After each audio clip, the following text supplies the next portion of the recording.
In the spring of 2009, a man named Dale Pruitt drove 40 minutes east of Roanoke to a barn sale in Boat-Tort County, Virginia, and paid $300 for a floor-standing wood lathe that nobody else wanted.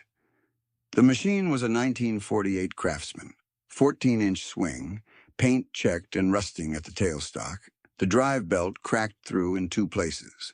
A college instructor from the technical program at Virginia Western had walked past it twice, glanced underneath, and told the auctioneer it wasn't worth the hauling. He said it loud enough for the dozen men around him to hear.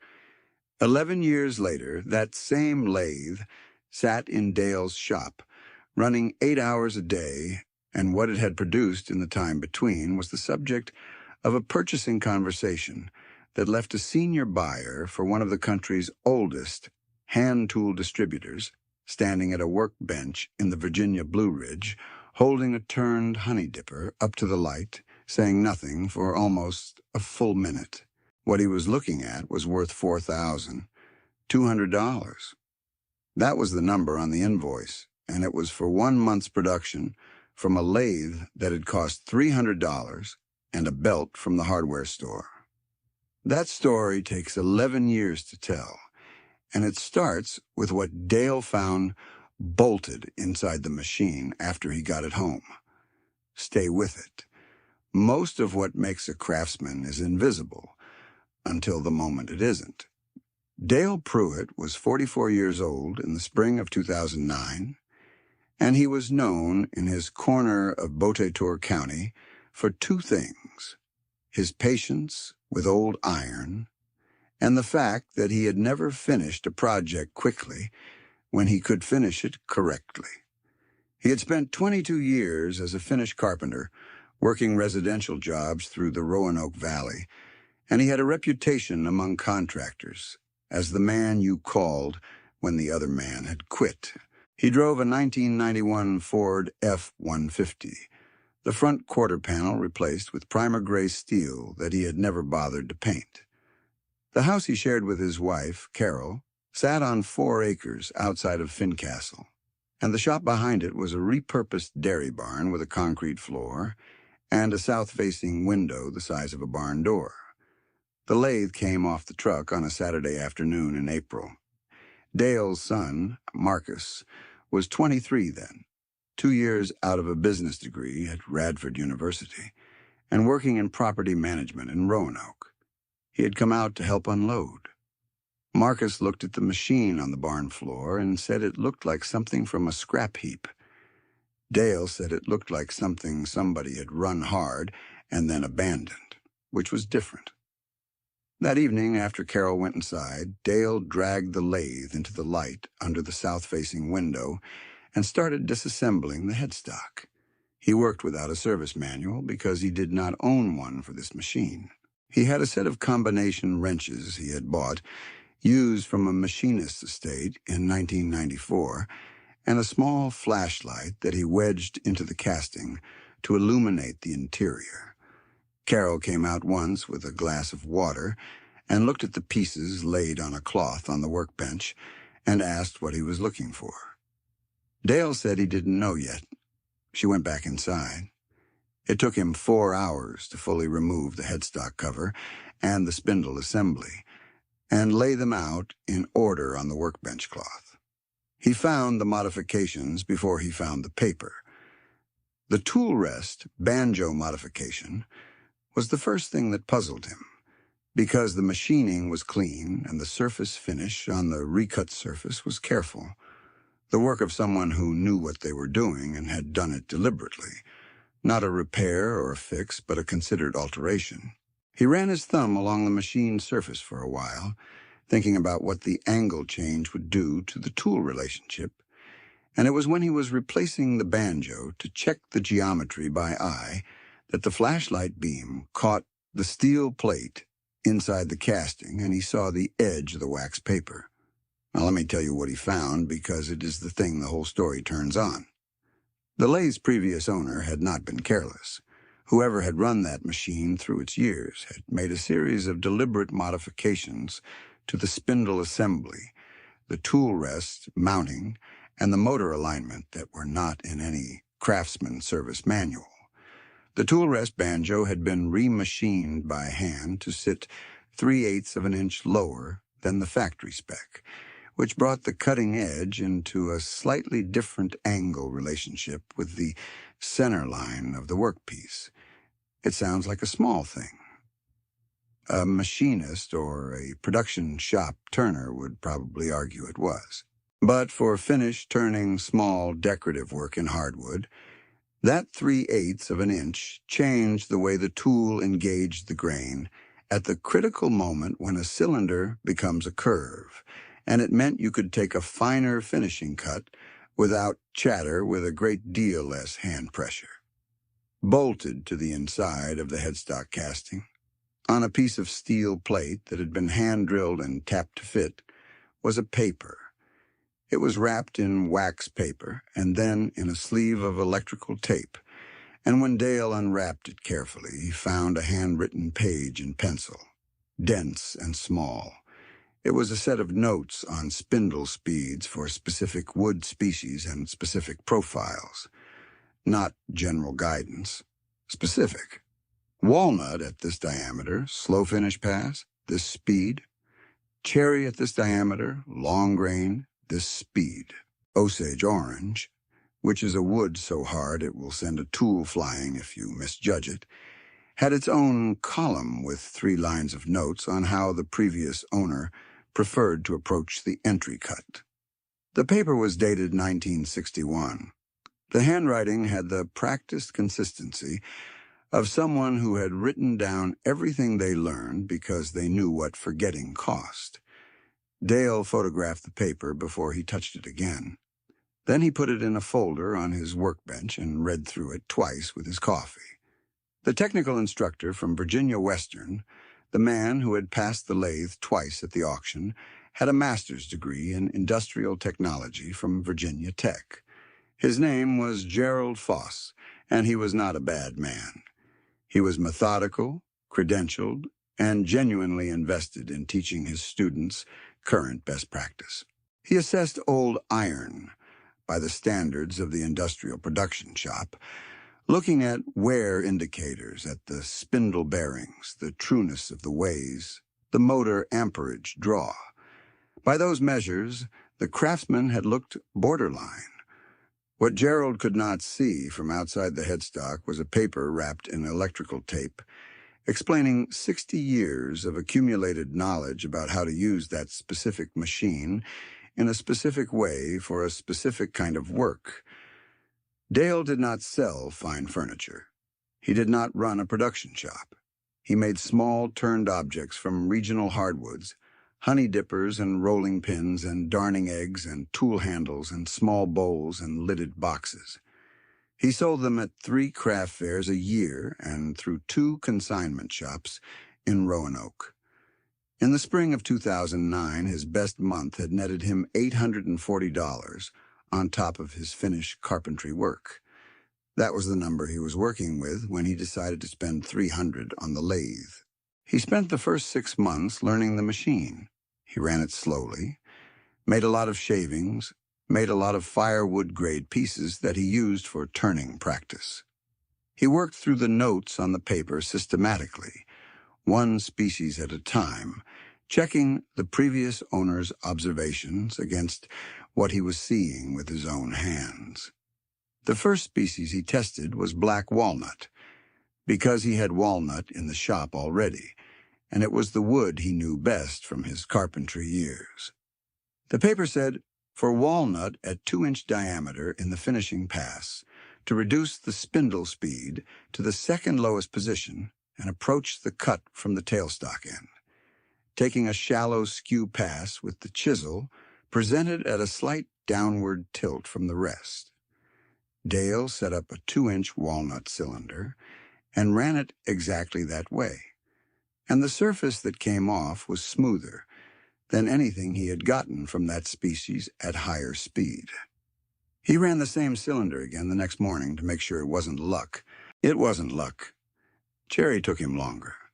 The paper's notes on Cherry were the most detailed on the page, 4 lines rather than 2, and the speed recommendation differed, depending on whether the grain was long or cross, which Dale had to interpret through his own experience of how cherry boards behaved because the paper used a shorthand that wasn't spelled out.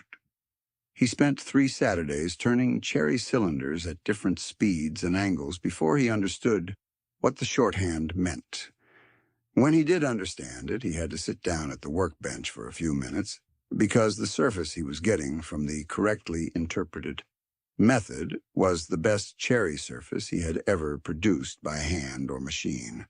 They held. Every one of them held. Let me tell you what it means in practice, because the mechanism is what made the number possible.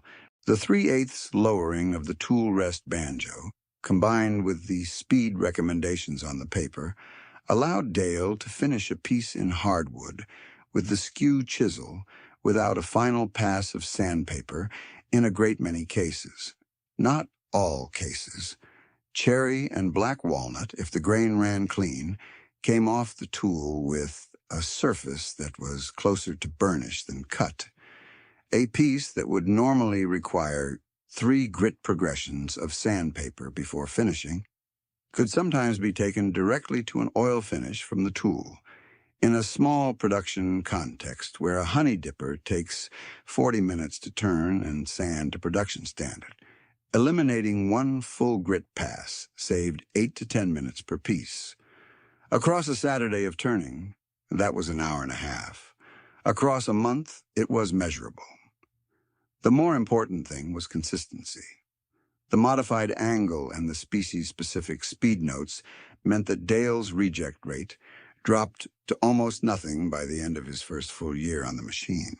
A honey dipper that comes off a lathe with a surface tear in the wood, a slight wobble in the handle, and off-center finial is unsaleable.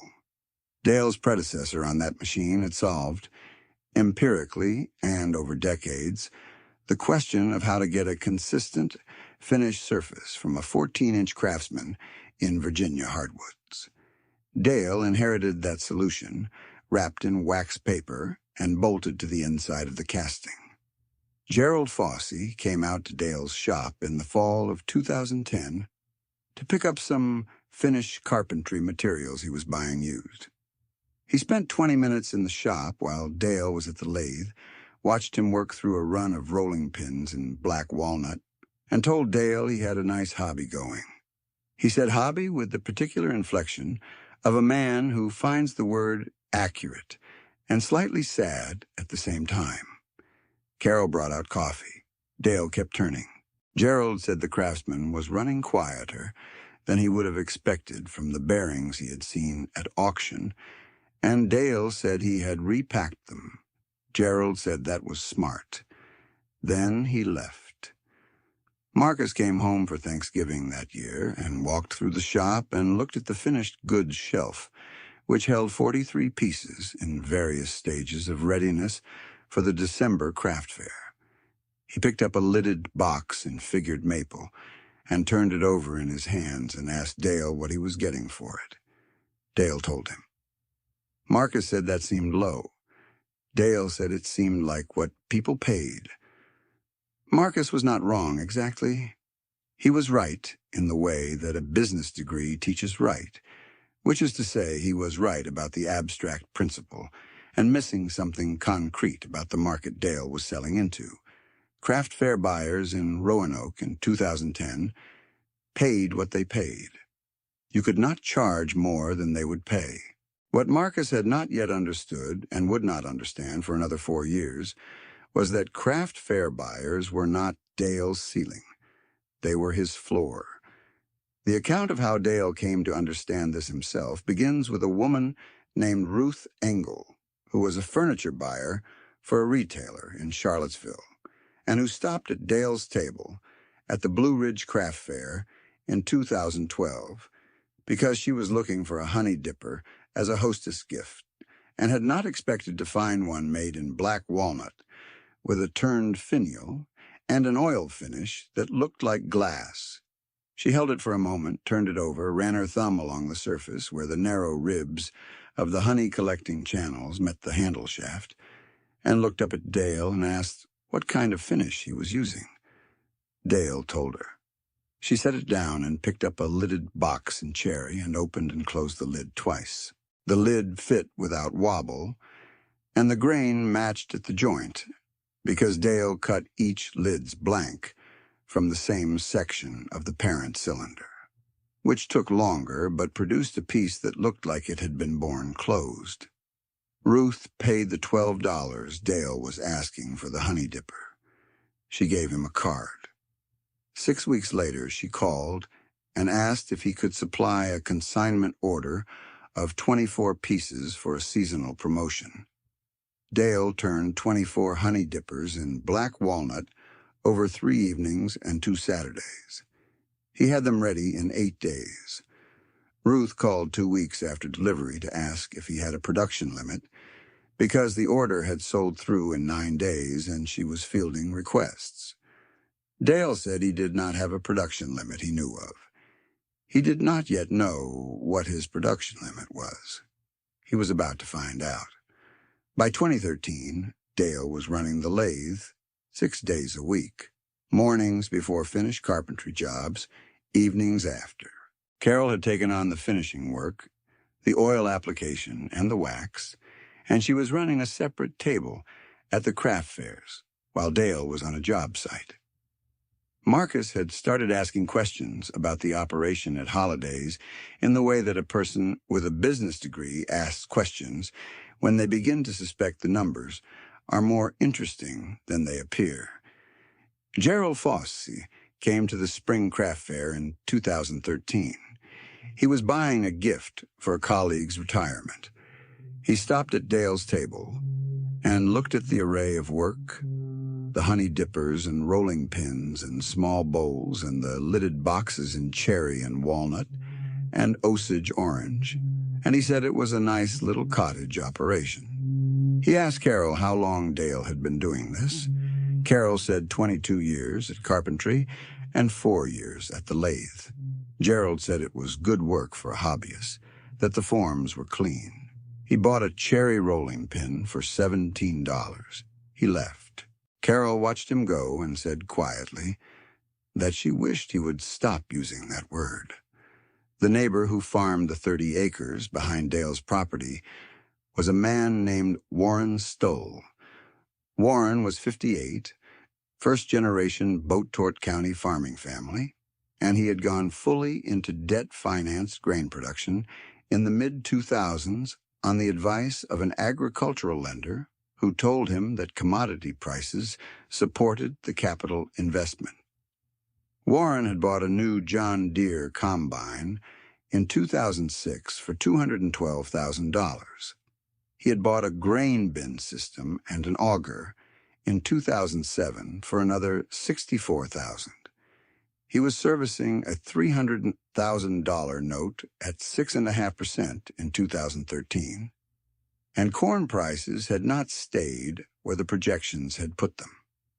Warren was not a bad farmer.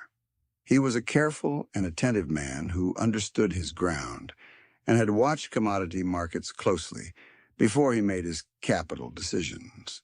The agronomist who had advised him on the input program had 26 years in extension work and an institutional understanding of yield optimization that was complete and correct within the limits of a model that assumed normal weather distribution over a 12-year planning horizon. What the model did not account for was a run of 3 summers in the early 2000s that came in drier than the 70-year average, because 3 consecutive anomalous summers do not appear in a 12-year plan built on normalized data. The model was right about everything except the thing that happened.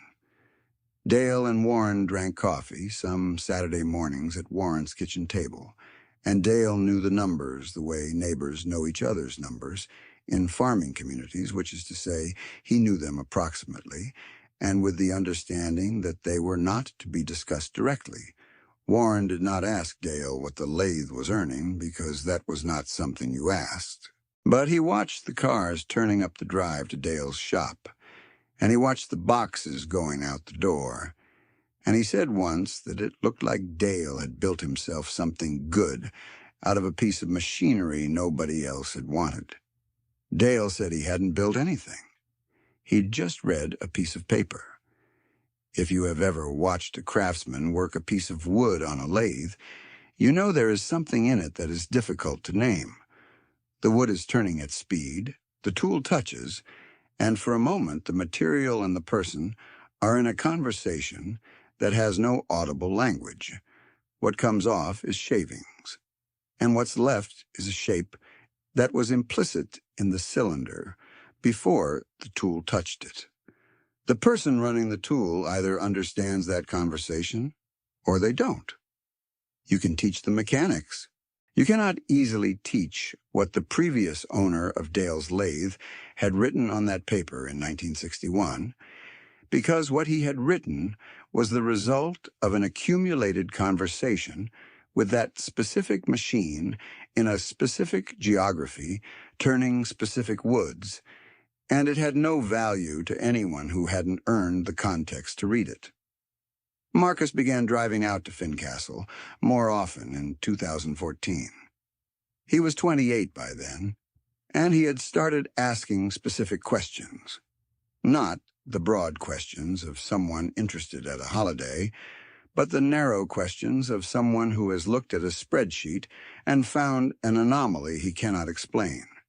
He asked Dale what the margin was on the honey dippers versus the lidded boxes.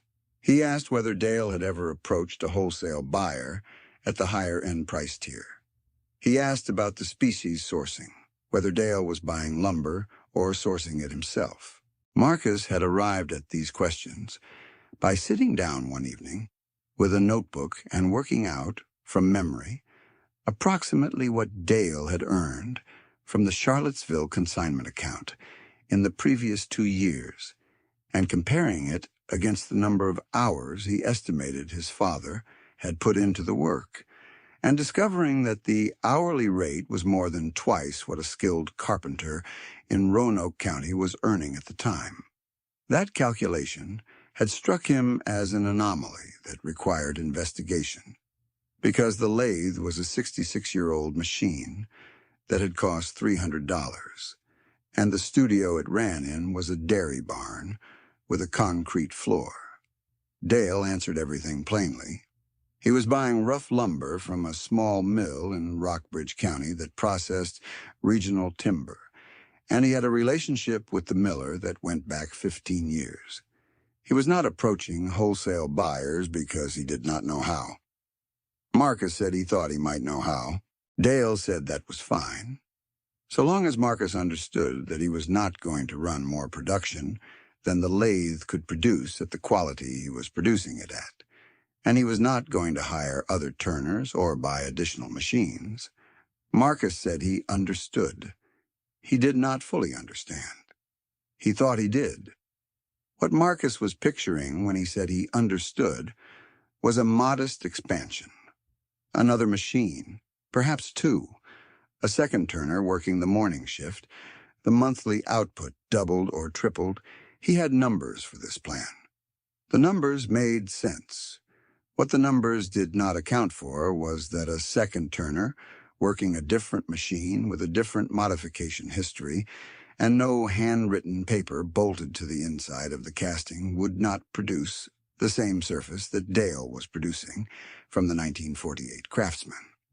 The machine was not separable from the knowledge inside it.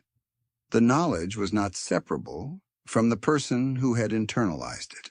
Marcus would understand this eventually, but understanding it required watching something break, and that was still 3 years away.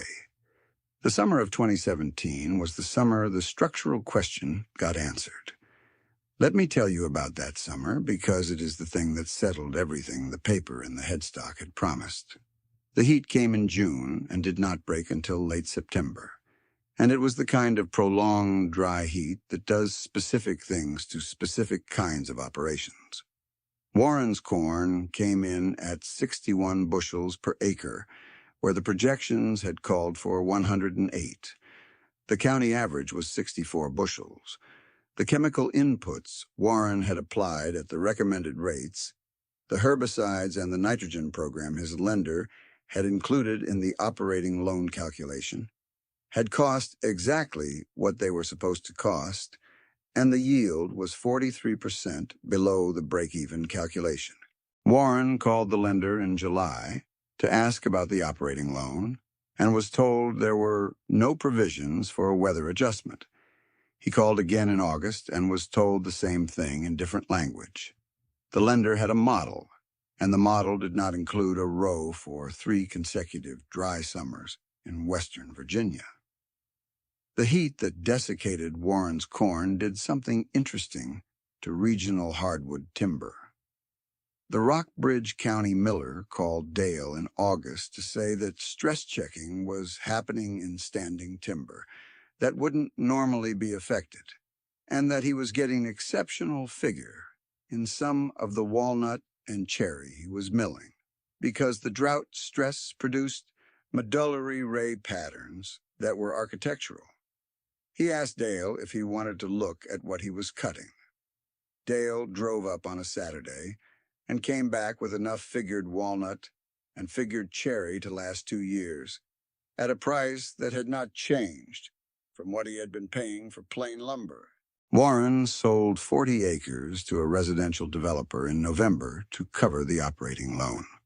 He kept the remaining farm but reduced his planted acreage to what he could manage on a much smaller note. He came over for coffee that December and sat at Dale's kitchen table for an hour and a half without saying much. Dale didn't say much either. He refilled the coffee twice.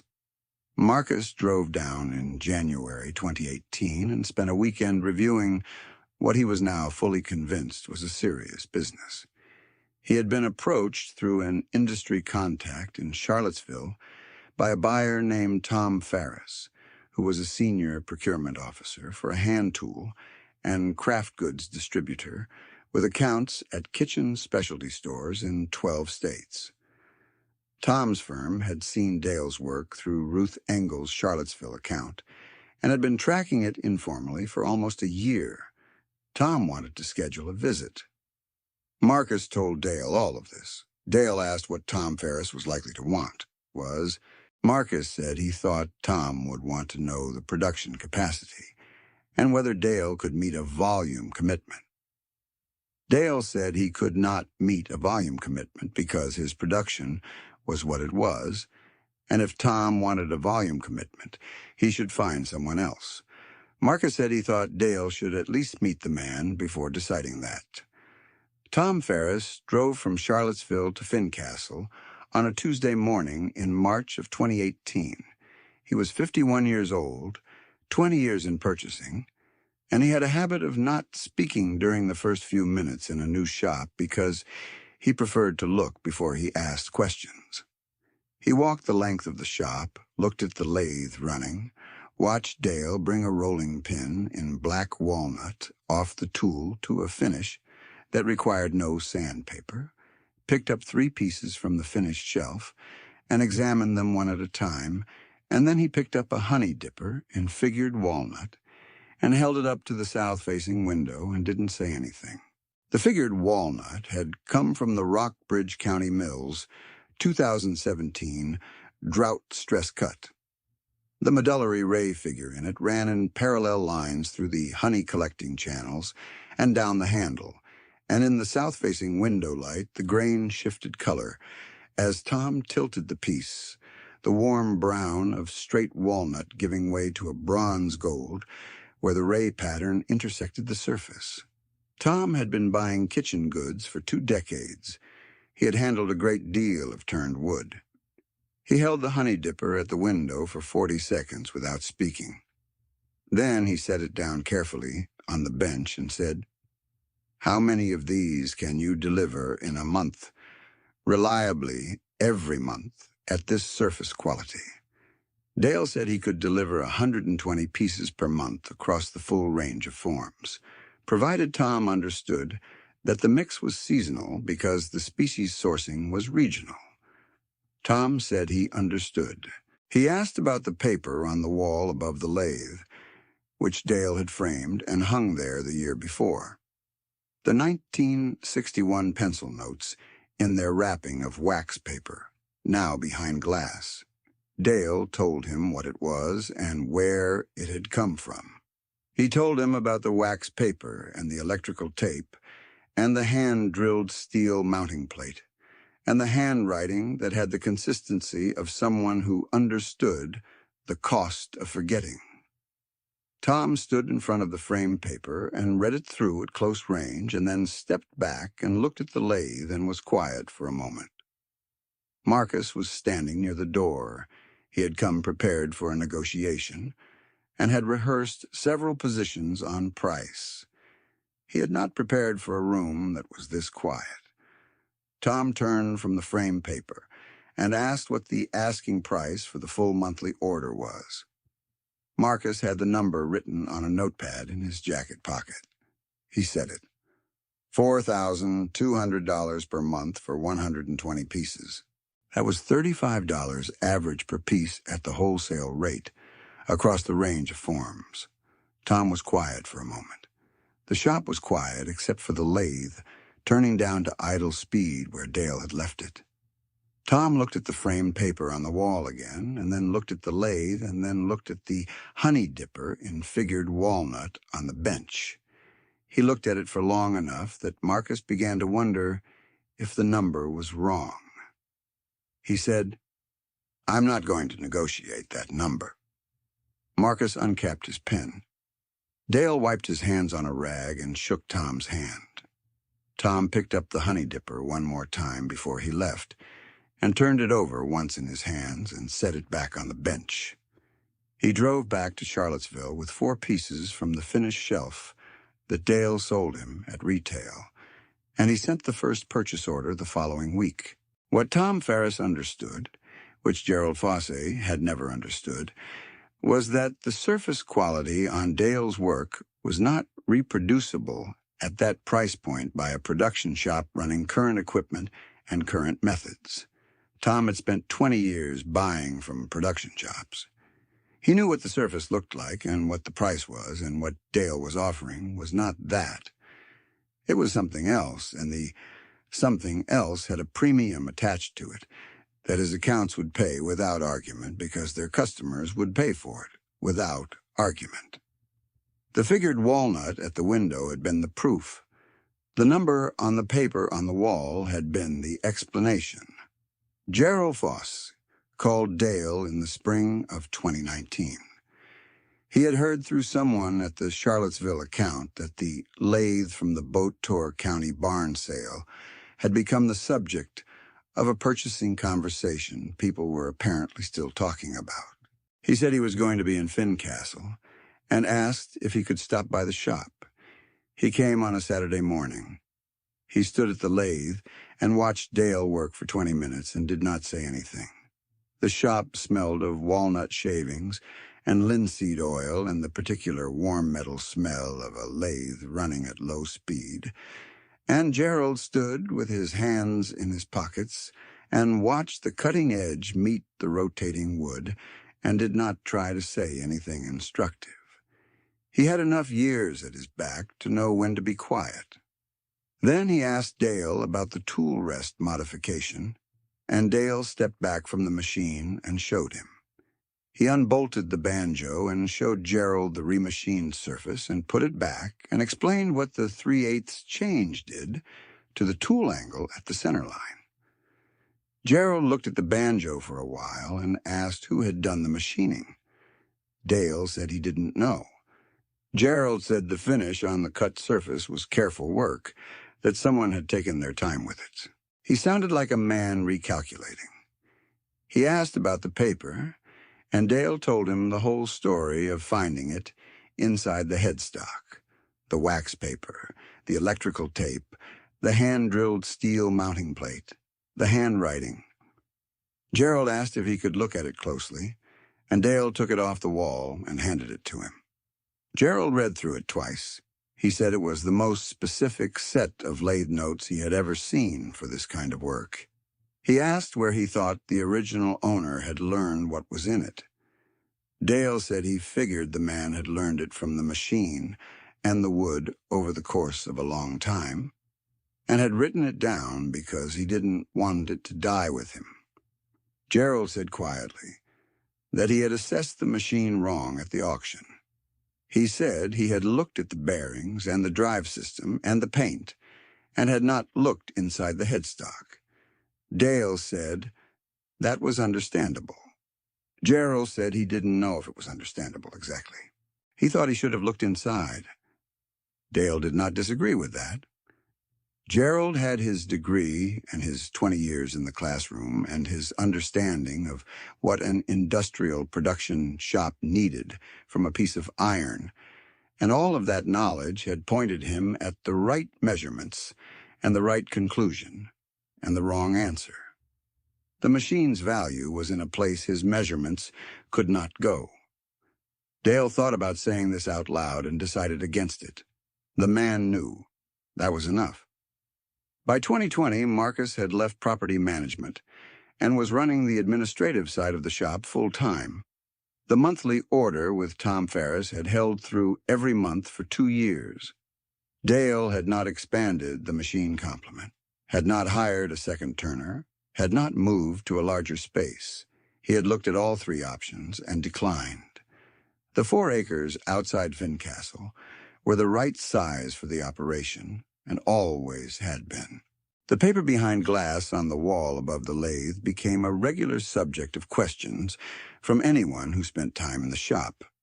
Marcus had done a reasonable amount of research and had determined that the lathe had changed hands twice between its manufacture in 1948 and the Botte-Tourt County barn sale in 2009, and that the handwriting on the paper most likely belonged to a turner in Roanoke County who had worked furniture repair and custom turning from the early 1950s until his death in 1978.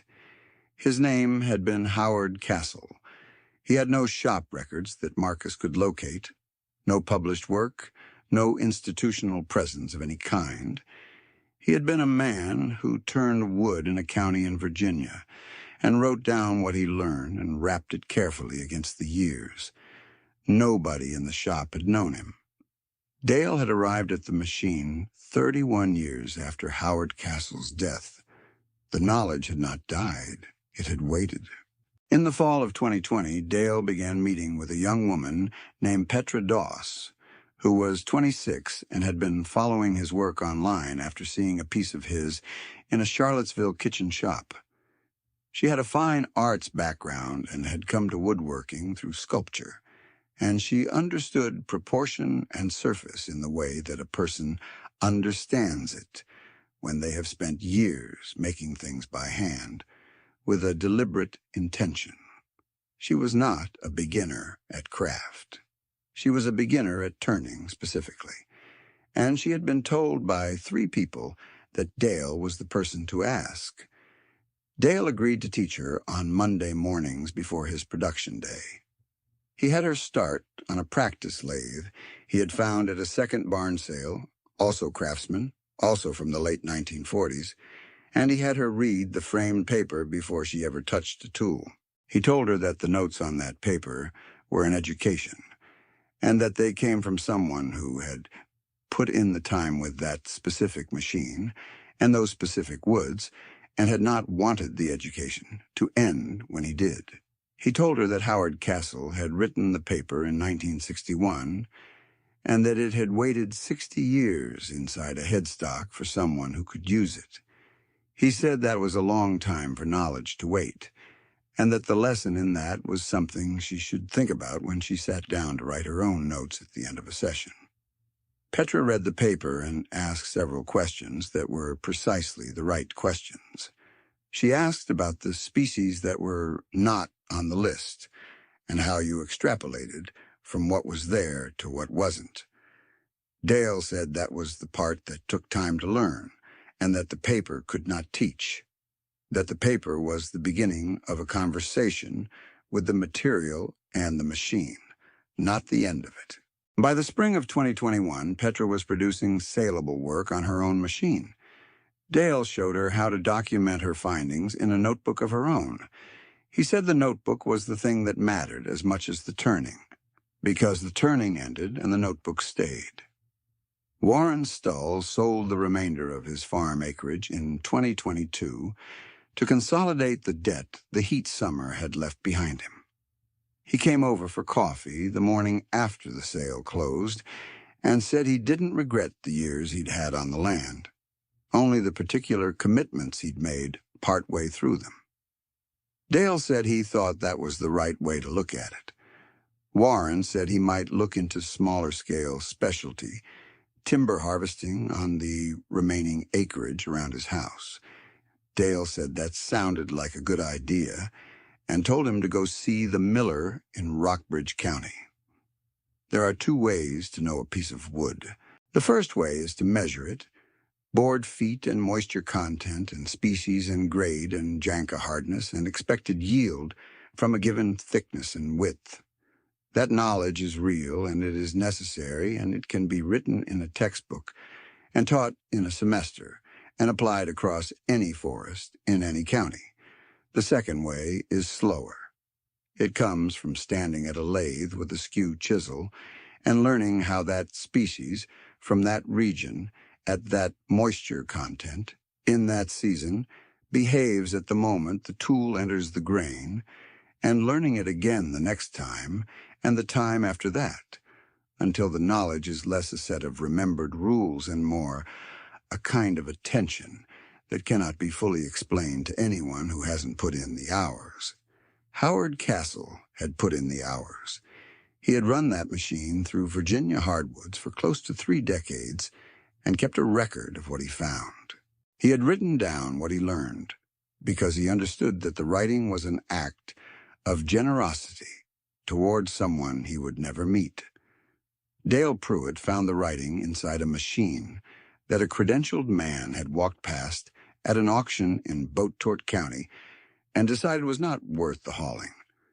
Petra Doss was now putting in the hours with her own machine and her own notebook, adding a third generation of attention to a conversation that had been going on since 1948.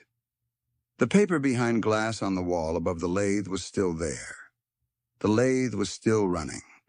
The conversation was still going. What a system can measure and what is actually worth keeping are not always the same thing. The system measures horsepower and bearing wear and book value and production per machine hour. It does not measure a handwritten page inside a headstock. It does not measure the conversation between a craftsman and a piece of wood that has been going on long enough to know something specific and patient and true. Gerald Fosse had looked at the machine's measurable surfaces and drawn a reasonable conclusion and been wrong, not because he was careless, but because the thing that mattered was inside the casting where the measurement did not go.